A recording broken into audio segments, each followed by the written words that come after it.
እዚህ ሬዲዮ ስኒት ኤርትራውያን እዩ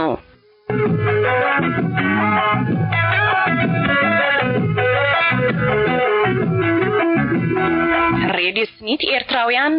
በሐልየት ደለይት ፍትሒ ኤርትራውያን ካብ ዲያስፖራ ዝፍኖ ናይ ሬዲዮ መደብ እዩ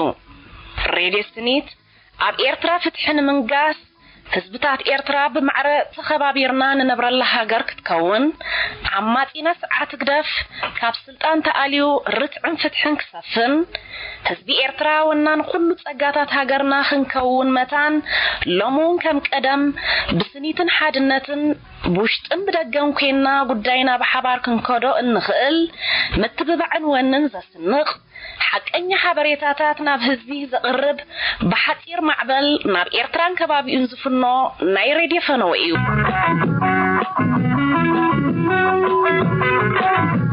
ሬድዮ ስኒት ኩሉ ግዜ ቀዳም ባቆጣጠራ ኤርትራ ካብ ሰዓት 8 ንጎስ ካብ ሰዓት 9 ብቋንቋታት ትግርኛን ዓረብን ብ9540 ኪሎ ሄርዝ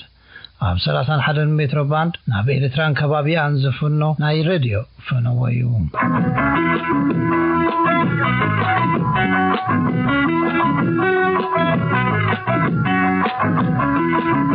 كبران سمعتنا كاب راديو سنيت نايلوم معلتي قدام على 27 حملة 2019 مدبنا مجمار نايلوم يحزنا لكم نقرب مدبات إزز صعب إيو سومنا وزينا حتى كاب فانوس نيتورك زتعامي فلوتو زر استا قطمي مزتا مرد صدر في خوينو سناي مكتتال نمنا لكم إزي راديو سنيت إرتراويان إيو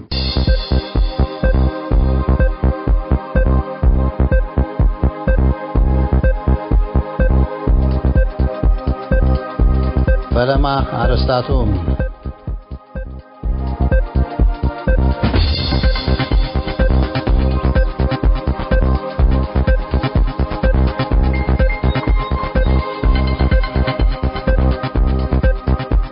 حبرات منقستات أمريكا باتريك إريترا أبونا أنطونيوس بهتوز كفتحوا حاتيتهم إريتراوين سدتنياتات أب قبسي تأثيرهم أبز حلف سومن بقدماء منستر إثيوبيا أبي أحمد زمراح قجل أبي إريترا عدت غيرهم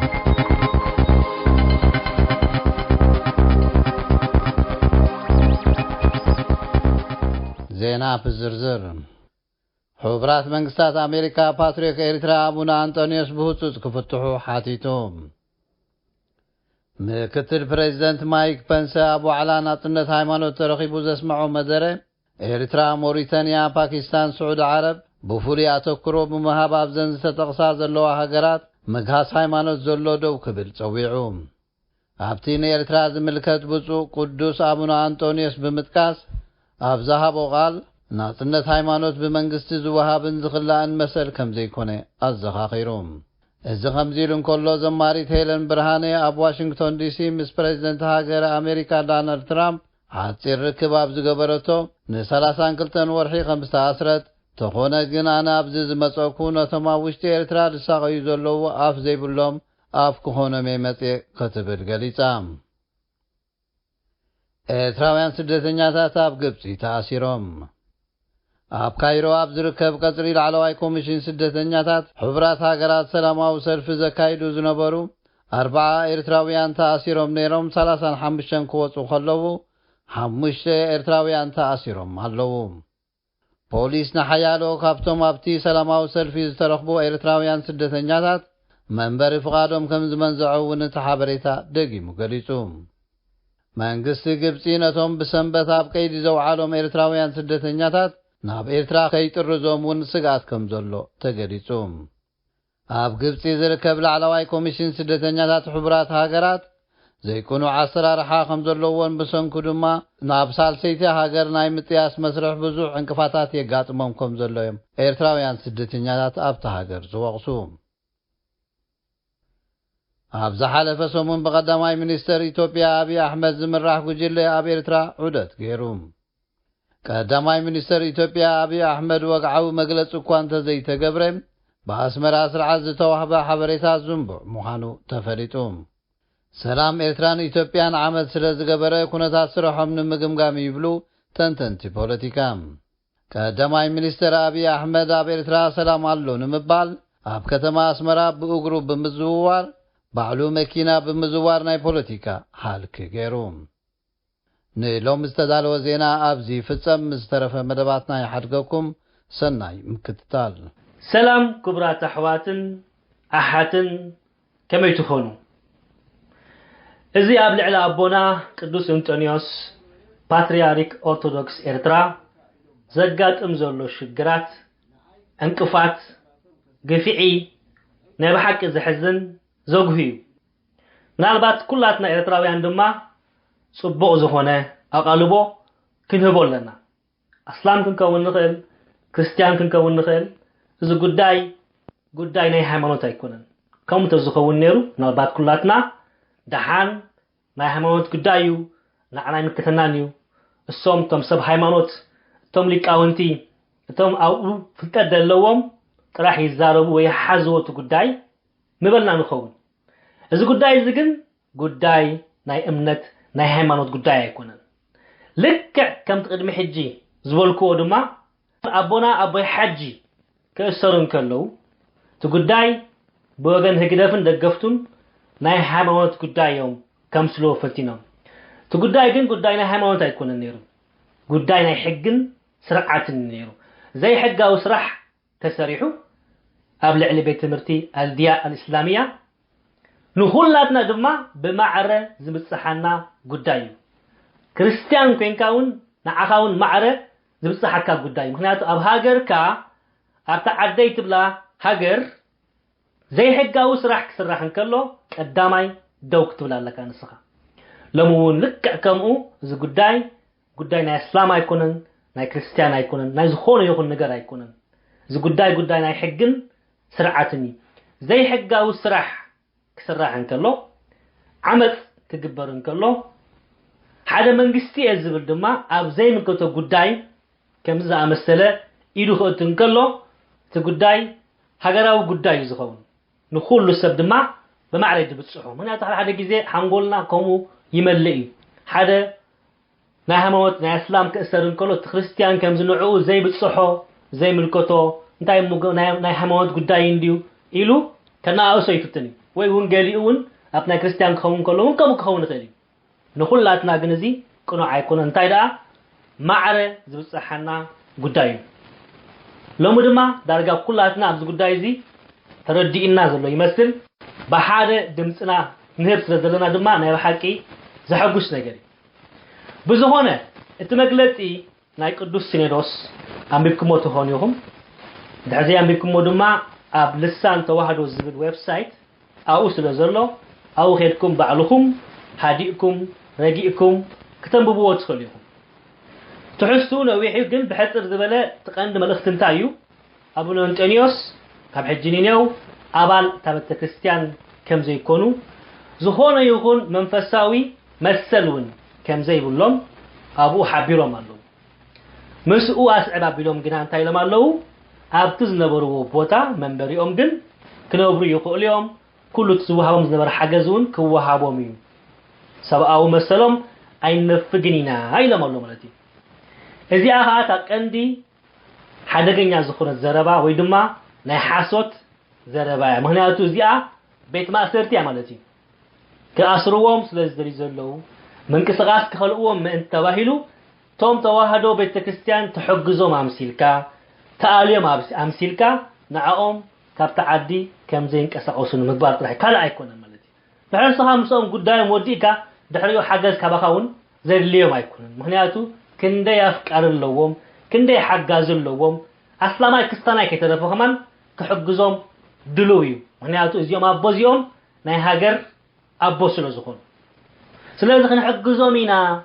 ክንኣልዮም ኢና ምባል እዚኣ ናይቲ መንግስቲ ስራሕ እያ ምክንያቱ ስላያ ጌርካ ከምኡ ድማ ነቲ ሰብ ነቶም ኣቦ ከም ዘይንቀሳቐሱ ንምግባር ዝፍተን ዘሎ እዩ እንድሕር ዳ ምስኡ ወዲእኩም ኮንኩም እንተ ዳ ምስኦም ድሕሪ ሕጂ ዝኾነ ይኹን ዘራኽብ ነገር ዘይብልኩም ተዳ ኮይኑ ካብቲ ሃገር ክወፁ ክፍቀደሎም ኣሎ ምን ያው ገለገለ ሰባት እንታይ ይብሉ እዚ ጉዳይ ኮነ ሃይማኖቲ ፖለቲካዊ ኮነን ኖ ፖለቲካው ምዃኑ ሎሚ ኩሉ ሰብ ፈሊጡ ወይ በዓቢ ድማ አቡነ አንጦኒዮስ ምስክርነቶም ሂቦም ሎሚ ድማ ንሓደ ብጽድቅ ክነብር ዝደለ አቦ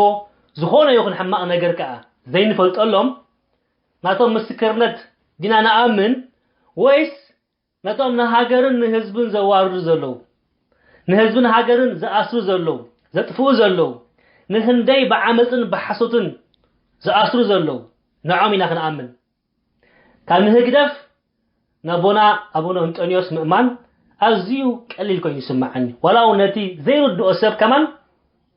ሎሚ ብሩህ ኮይኑ ይስማዓኒ ወላ ሓደ ገበን ንፈልጠሎም የለን ወላ ሓደ ብጭብጢ አቡነ አንጦኒዮስ ከምዚ ገይሮም ክብል ዝኽእል የለን ብወረግን ፈልጢና ከምዚ ኮይኖም ካብ አሜሪካ ገንዘብ ረኹ ነይሮም ናይ መናፍቃን ሓገዝቲዮም እዚ ሁሉ ናይ ወረምበር ጭብጢ ዘለዎ ይኮነን ብዛዕባ ህግደት ግን ኩሉ ነገር ብጭብጢ ሎሚ ንፈልጦ ኢና ሃገር ብዘይ ቅዋም ብዘይ ሕጊ ኩሉ ሰብ ብዓመፅ እሰር ብዘይ ፍርዲ ከዓ ንህላኽ እንደይ ሰብ ካሳብ ሕጂ ተኣሲሩሉ ስለዚ ንዓመፅቲ ግና ንኣምን ወይስ ንዝኾነ ይኹን ዓመፅ ዘይብሎም ኣቦ ንዕኦም ተዳ ክትኣምንዎም ዘይደልይኹም ድማ ቶም ገለገለ ሰባት ድማ ደሓን እዚ ጉዳይ እዚ እንተዳ ፖለቲካዊ ዘይኮይኑ እቲ መንግስቲ ከምቲ ዝብሎ ዘሎ እንተዳ ዝኾነ ይኹን ኢዱ ኣይእቱ እንተዳ ኣሎ ኮይኑ ድማ ነዞም ኣቦ ካብ ተዓዲ ንኽወፁ የፍቅደሎም ነዞም ኣቦ ዋላ ዕድሚኦም ዓብ እኳ እንተኾነ ንሓንቲ መዓልቲ ብናፅነት ከስተንፍሱ ዋላ ኣብ ሱዳን ይኹን ኢትዮጵያ ይኹን ዋላ ናብ ግብፂ ይኹን ንሓንቲ መዓልቲ ብናፅነት ክነብሩ ብናፅነት ከስተንፍሱ ሰብ ኩሉ ሰብ ንዕኦም ዘፍቅር እውን ብናፅነት ከይዱ ምስኦም ክራኸብን ክሕግዞምን ምእንቲ ካብቲ ሃገርቲ ንኽወፁ ኣፍቅድሎም ኢኹም ካብቲ ቤት ማእሰርቲ እቲ ሃገር ብምሉ ቤት ማእሰርቲ ስለዝኾነ ካብኡ ንኽወፁ ጥራሕ ኣፍቅድሎም ምናልባት ዝዘረባ እዚ ናይ ሰምዒት ክመስል ይኽእል እዩ ግን ናይ ሰምዒት ኣይኮነን ሓቂ ከዓ እዩ ኤርትራ ሎሚ ባዕላ ክፍቲ ቤት ማእሰርቲ እያ ኣብ ገዛ ከቢሎም ኢኻ እስር ኢኻ ወላ እውን ተዳ ኣብ ሆቴል ኣቲኻ እውን እስር ኢኻ ምክንያቱ ዓዲ ዝዓበየ ቤት ማእሰርቲ ቀይሮሞ እዮም ተዝሕዝን ነገር ማለት እዩ ስለዚ ሎሚ ቤተክርስትያን ኣብ ከምዚ ደረጃ መብፅሓ ንዓመፅ ደጊፋ ነቶም ሓቂ ደው ዝበሉ ኣቦ ብከምዚ መንገዲ ድሕሪ ሕጂ ምሳና የለኹምን ኢላ ካብ ሰጎገት እቲ ሃገር ክሳብ ክንደይ ሕማቕ ከም ዘላ ንምዝካር ኣገዳሲ ኮይኑ ይስማዓኒ ስለዚ ተና ሓቂ ክትመስክር ዝግባኣ ቤተክርስትያን ብሓሶት ክትመስክር ጀሚራ እታ ንፍትሒ ደው ክትብል ዝግባኣ ቤተክርስትያን ኣብ ጎና ዓመፅ ደው እንተኢላ ወይ እውን ዓመፅ ክትገብር ተጀሚራ እቲ ሃገር ክሳብ ክንደይ ሕማቕ ከም ዘላ እዚ መዐቀኒ ኮይኑ ይስማዓኒ ምክንያቱ ሓደ ሃገር ክህነፅ ተዳ ኮይኑ ቤተክርስትያን መስጊድ ናቶም ተራ ኩሉ ግዜ ዓብዩ እዚኦም ክልቲኦም ተዳ ስርሖም ክሰርሑ ዘይክእሉ ተዳ ኮይኖም ወይ እውን ነቶም ብቕንዕና ክሰርሑ ዝሓስቡ ንዕኦም ተዳ ዝዕንቅፍዎም ዝኣስርዎም ዘጥፍእዎም ተዳ ኮይኖም ነቲ ሃገር ናበይ ክወስድዎ ይሓስቡ ከም ዘለው ንጹር ኮይኑ ይስማዓኒ ቤተክርስትያን ኮነ መስጊድ ድማ ስርሖም ከይሰርሑ ካብ ዝኽልከሉ 20 ገና ዓመት ኮይኑ ነዊሕ ኮይኑ ኣሎ ሕጂ ምናልባት ብግህዶ ኮይኑ ዳእምበር ነዊሕ ዓመታት ሓሊፉሎ እዚ ድማ እቲ ናትና ሕብረተሰብ ከይህነፅ ምእንቲ ቅኑዕ ከይሓስብ ምእንቲ ምክንያቱ ቀደም ትዝክሩ ኢኹም ኣብ ሃገርና እንታይ ይዝበሃል ነይሩ ሰብ እንድሕር ሕማቕ ገይሩ ረቢ ኣይትፈርሕን ዲኻ ኣንታ ፍርሓት እግዚኣብሔር የብልካ እንዲ ፍርሓት ኣምላኽ ይብልካ እንዲ እዩ ዝብሃል ነይሩ ስለዚ ፍርሓት ረብን ፍርሓት እግዚኣብሔርን ዘይብሉ ህዝቢ ክትፈጥር እንድሕር ክኢልካ ንስኻ ተዓዊትካ ኣለኻ ማለት እዩ ተዓማፅ ስርዓት ተዓዊትሎ ማለት እዩ እዚ ድማ ንነዊሕ ዓመታት ክስራሓሉ ዝፀንሐ ነገራት እዩ ፍርሓት እግዚኣብሔር ፍርሓት ረቢ ዘይብሉ ህዝቢ ክመፅእ ምእንቲ ክኸውን ምእንቲ ክቐውም ምእንቲ ሽዑ ጥራሕ ኢኻ ድማ ክሰርቕ እንከለኻ ፈላሓንቲ ኖርማል እንዲ ዝዳእሞ ከም ሽጠራኻ كم شتراها خبحال جمل مالتي زخونه يكون قلت كبزح كلون عجب زبل اي تركبني خا زخونه يكون ነገር كبزح كله كفات جبري نو كم زكخون يبلون كبلك ዝኽእል ሰብ አይተረክብን ይሃ ማለት ስለዚህ ነዊሕ ዓመታት ሰሪሖም اليوم ቤተክርስቲያን ኮነ መስጊድ ብቕንዕና ከይስራሕ ምእንቲ እቶም ናይ በሓቅ እምነት ዘለዎም ሰባት ናቶም እምነት ሓልዮም ከይነብሩ ምእንቲ ነዊሕ ዓመታት ተቃሊሶም እዮም ሎሙ ከዓ ብግህዶ ከፍርስዎ ትሪዎ ኣለኹም ማለት እዩ ስለዚህ ንኹላትና እዚ ናይ መበራበሪ ግዜ እዩ ኣብ ከምዚ ደረጃ እንድሕዳ በፂሕና ድማ ናብ ላዕሊ ንምምጻእ ብጣዕሚ ግዜ ኸድሊና ምዃኑ ክርዳእና ኣለዎ እዚ ድማ ናይ ኩላትና ስራሕ እዩ ኩላትና ኣብዚ እዋን እዚ ዓገብ ጥራሕ ደይኮነ ድማ ኣትሪርና ክንቃወም ኣለና ናይ ሓንቲ መዓልቲ ተቃውሞ ደይኮነ ድማ መዓልቲ ነዚ ዝኸይድ ዘሎ ዓመት ኣብ ሃገርና ኣብ ልዕሊ ኣቦታትና ደው ክንብል ኣለና እንተኾነ ብወገነይ ንኣቡነ አንጦኒዮስ ነቲ ዘረኣይዎ ሓቂ ንሓቂ ደው ምባል ዘለና ኣድናቆትን ኣኽብሮትን ክገልጸሎም ይፈቱ ንሕና ደቅኹም መንእሰያት ስለ ዝሓመቕና ንስኻትኩም ኣብ ከምዚ ደረጃ ወዲቕኩም ኣለኹም ከምቲ ኣብ ዝሓለፈ እዋን ድማ ኣቦና ሓጂ ሙሳ ክቡር ዋጋ ክኸፍሉ ከለዉ ምክንያቱ ዘገርም እዩ ዘሕፍርካ እዩ 94 ዝዕድሜም ኣቦ ኣብ ማእከል ሃገር እንተዳ ተዋሪዶም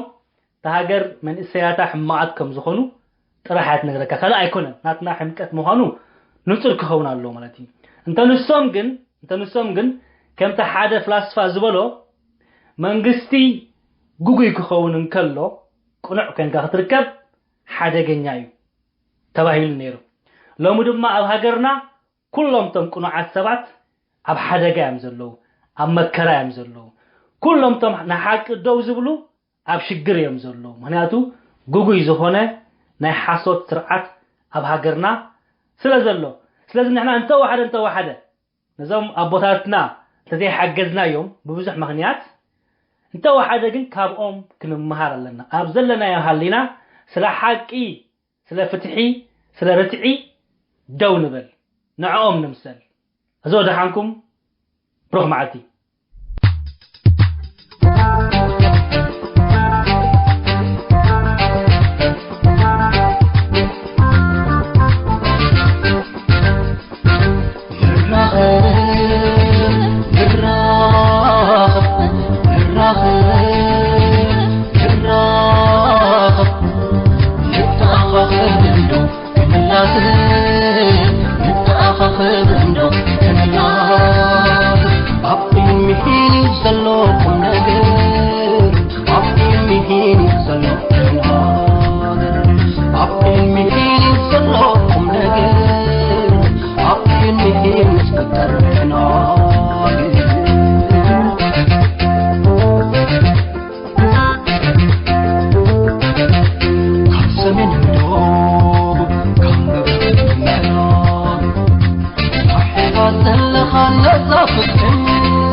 It's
زطعمو يفلطو زفلطو دما يلوطو رئينا يندينا تمكرا حالفنا يندينا تمقدرا فتنا مسكون اكي قبري هات إلنا طفئنا سقر بحري كاموت هادم ناس مسموت تفاطئنا حالفنا يدما عشلات كفلنا زطعمو يفلطو امبر زولد دا ازدا يقبقو عالم سدتنيا خطوعو دم كفلو ما يتاتو أبرخا وطيوم سخورتتو معاس كمزن يرو في دابهقوم كرهونا نيرو حدرم حقوم ستايت دم شكاتو بزيحوم نخو نبرو من بارنا غنيحوم بقر هنتنا تنقلات صريحوم بتقوين اسمريتنا تماسيحوم اي سقوركم اندو اتومو صعا صدرا ابصموا بينهم ما يكوا زقبل طواري سئنهم يترف زفانوم نزازي زقبلهم روحهم متحالفة كواز قبرهم زي بلهم اي سقوركم اندو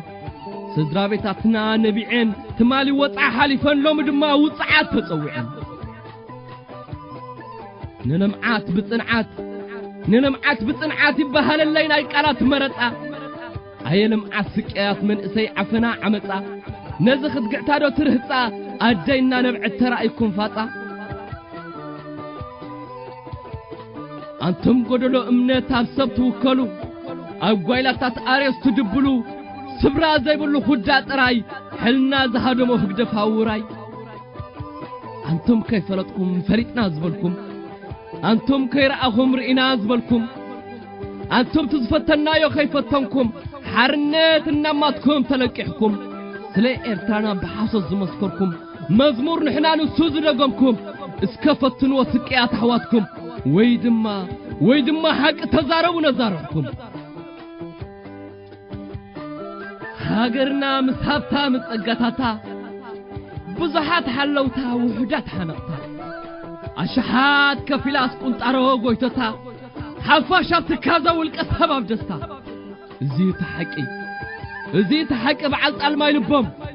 ጭኮና ቋንቋኦም ውሻል ናይ ተጸረ ህዝቦም እስከቶም ገበርቱ ሰሓን ሳብ ጥዕምዎም ኢዶም ብደም ጨቂን ተስፈትዮም እንተጸሊኦም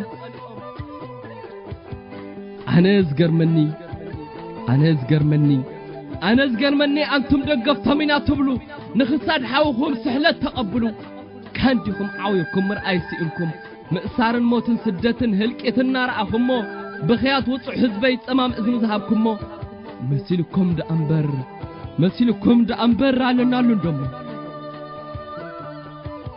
نسخم تنورو أبعد هاجر وتحلقوا سلام رح هاجر أنتم أفج ألنا من حس أركانات أبيد ألو نايقد لأركانات أي تحتون ديهم سلطهم استبلعوا بتأرمين قويتهم كدعات كتصوعوا نمنتاي كوازي تبلو كحدامات بزي كامل تقع زي ترقي تبعات أنصلوا ناي تاريخ ألمات زنبوعات بتحقن تطفئكم نعرفتنا بعد مسكدكم أب كند غرغسم عد أبيتهم بطحكم أتقهدي أبو مصنحكم أب كند فقر بارا تطفئ غنزبكم على بريما حشفراي قحتلاي ويعقل على دهلك ما كنت سقاي شاد شاي برجر نقفان دبيركم أب تقول قد أب تهجم أب أمه بحلنا بطحو تانو أسان مصرعهم شعت الناس كتفطوا دمائهم نحنا من تاي كم نقاوم أب كند من كم نأول من كم نقدم بالدحري تدليهم دقفوا تدليهم أي تدقفوا اتزعبا بحلنا من بارن زي من بارن دأمبر مدقافن زي مدقافن أيكونن انتتم كل تفطوا حلنا هم بحسر تشطوا سلناتكم يا بالله قدي تمتعكم على قطعان فردي ورقنا فحارو أبكر سقزع عدو هزباي زحادرقن فرقه خبدو نصهم تعنقول انجرا سدت النار أهم مونا هزبنا وردت عينهم آمنوا لبهم كحدو أب كحدو دا أمو امنة تماليدو هاي قويتاهم انبرنا يمن دا أخذ وصدو مباع زخفل سلي إرترا هزباي كلبو قنجب أورا نصو خير هوا كي كدنا عرقان دقو خير أخوهم كوين ولاد بخان أمو أي تفتنوا لعليو خدكونوا هاقراويان أي تنطبطبلوا نايقر عليكم ركوان بعال كلتا أفوان بلعتنيات خوان هبايكم نيركم أبتطعون قرآن أنتم تفتلوا من قد ناي طفقات اسكا حنساب كلنا بتدراسوا وقات سمعوا أمو بخياتهم ناي عمتات نبعات حسب زي تبلوا سلوتهم وصعات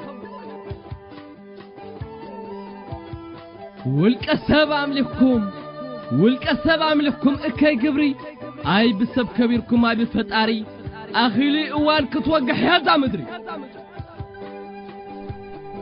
أنتا غزال لننا بالكات ذكر كبرو صباح نقهم اسماني خاخ السفرو أي سوات أكاندو قزي خمزيك أني دحر لو حق همز داني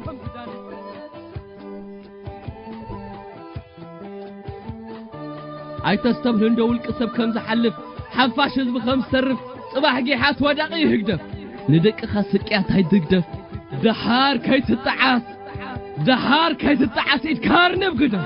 أنتانا فلت كاتدلق اسكسا كل ويو خوينو زيبو الملسا انتاي فليكا غمود كابريسا انترفون الصغاب عرات تريسا او قريزا انتاي فلليكم انتاي بلون التمرير وعلو زطعام يفلطو نوعو يسوطو اتسفلطو دما يلوطو عرق امسنا زعبنا مقرت معار كما يطفعنا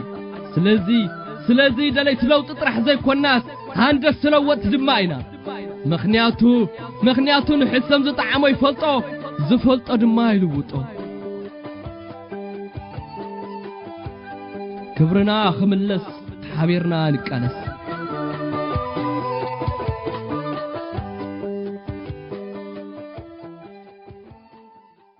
أركز كبران سمعتنا لو مزبلنا يوم تحسطوتاتنا زوم استخداتلكم ممكنهم نمكتتالكم عزينا نمستن زمت صومن بخالد حسطوينا خنرخب كساب شعو السلام كنه نقول لنا